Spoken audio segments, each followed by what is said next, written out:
Vous souhaitez que je vous présente comment par votre prénom par, Des étudiants de l'UT Lannion. Donc, première journée de blocage ce matin.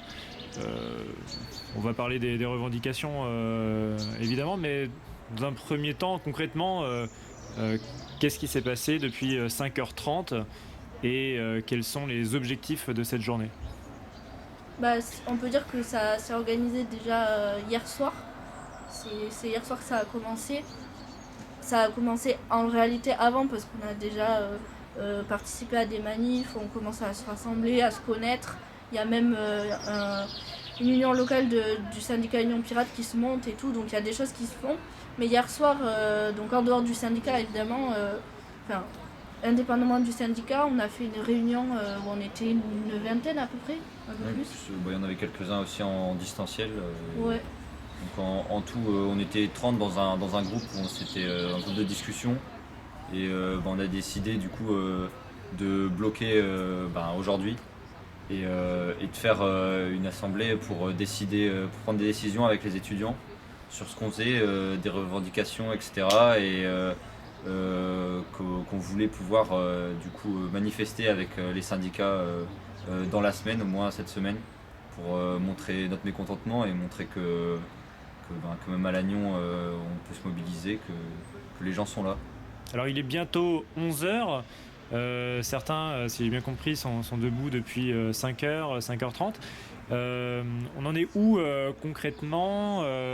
Est-ce que des personnes peuvent rentrer dans l'établissement? Bon, là on est à l'extérieur, mais est-ce que des bâtiments sont ouverts?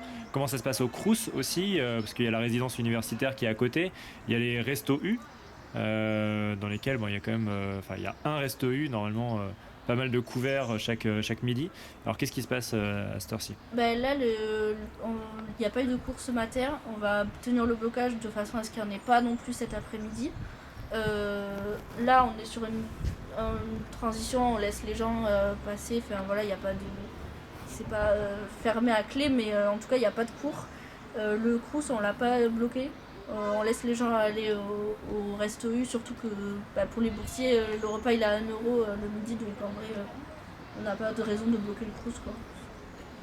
Les bâtiments sont aussi fermés parce que notre but c'était d'arriver ce matin avant l'organisme qui ouvre les portes et tous les entrées de l'IUT, et donc on est arrivé avant eux, ils ont constaté le blocage et ils sont repartis. Du coup globalement personne n'est rentré à part 2 ou 3 professeurs pour récupérer leurs affaires pour rentrer chez eux.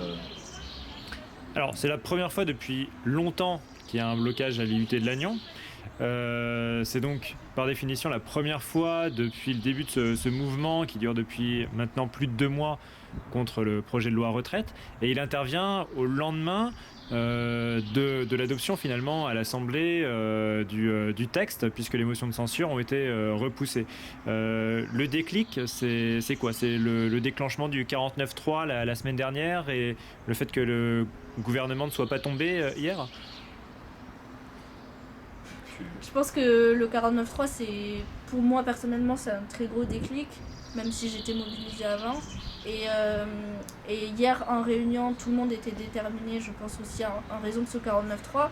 Mais pendant qu'on a fait la réunion pour organiser ce blocage, on a appris que la motion de censure n'était pas passée. Et du coup, je pense que ça à peu de voix près, ça a mis un. On a vu l'ambiance de la réunion changer et du coup tout le monde était. C'est sûr qu'avant, certains étaient peut-être pas à 100% pour le blocage, enfin pour un blocage directement aujourd'hui. Tout le monde on s'était mis d'accord sur un blocage. On n'avait pas encore décidé exactement de la date quand dans la semaine. Ouais. Mais quand on a vu que la motion de censure n'était pas passée, on s'est dit que c'était vraiment le moment pour rester, pour pas rater le coche en fait, pour rester dans l'actualité. Parce que sinon il y aurait peut-être un désintéressement, etc. Et que c'était important de dire que maintenant on est mobilisé, qu'il y a eu le 49.3 la semaine dernière et que là cette semaine la motion de censure passe pas. Donc en réaction à tout ça, on bloque maintenant et que les gens se sentent beaucoup plus concernés quand c'est directement dans le moment. Vous réclamez quoi? Le retrait de la réforme. D'abord le retrait de la réforme, mais c'est pour ça qu'on compte aller se mobiliser avec les syndicats et les aider dans leurs actions, que ce soit les blocages autour d'ici, c'est centres de tri, centres d'incinération des déchets, etc. Sans doute des blocages de ronds-points, ou même la manifestation jeudi, normalement à 11h30. Sinon, nous on demande à l'IUT une banalisation, donc une annulation des cours jusqu'à jeudi inclus, pour pouvoir nous avoir une liberté pour s'organiser, pour mobiliser les gens et décider de comment on va aller aider les syndicats comment on va s'organiser globalement. Quelles actions on peut faire, avoir du temps pour faire d'autres actions et pour aussi peut-être politiser les gens qui le sont pas trop ou éventuellement. Alors je reviens sur le plan politique. Donc il y a évidemment le retrait de la loi. Là, on est dans un entre-deux entre son adoption et le Conseil constitutionnel et la promulgation à terme du texte. Est-ce qu'il y a d'autres points concernant la politique gouvernementale qui font consensus entre vous? Est-ce qu'il y a, ou c'est ce texte très particulièrement qui provoque la colère, y compris donc étudiante? Je pense que c'est vraiment ce texte et on se saisit de ça, de ce qui est en train de se passer partout en France et du fait que justement là la mobilisation sociale c'est maintenant. On s'en saisit pour nous aussi étudiants à agir alors que ça fait peut-être 20 ans qu'il n'y a pas eu de blocage ici.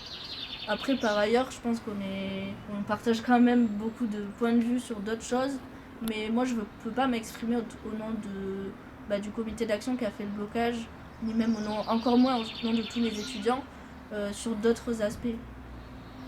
Demain, Emmanuel Macron doit s'exprimer à 13h pour la première fois depuis longtemps, on va dire de façon un peu solennelle, enfin c'est sous forme d'entretien, mais ça sera depuis l'Elysée.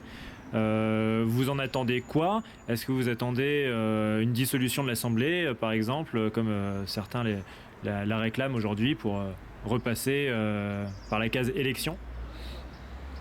Même à titre individuel, sans être porte-parole, mais qu'est-ce que vous attendez de demain?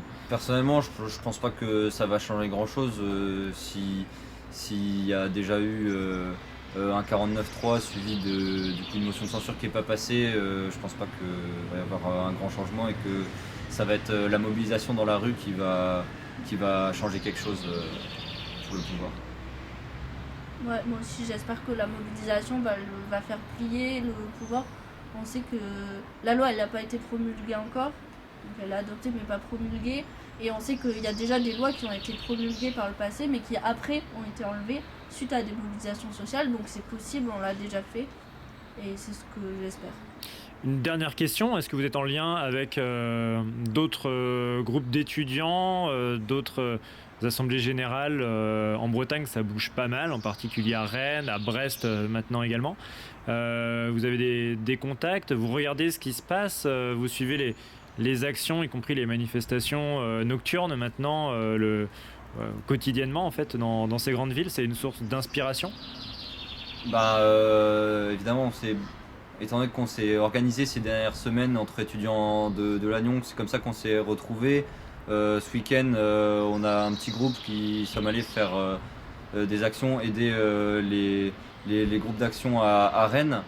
On avait déjà prévenu en amont hier à la suite de notre petite réunion. Donc on avait déjà prévenu des groupes à Rennes principalement qui aujourd'hui bloquent les périphériques et bloquent différents endroits dans Rennes. Depuis hier, ils font ville morte globalement. Et personnellement, je trouve ça hyper important qu'on fasse des trucs ici localement, parce qu'en fait on est plusieurs à être plutôt de gauche et tout, et du coup à suivre toutes les manifs qu'il y a à Paris ou à Rennes et à y aller quand on peut, si on a les moyens et tout.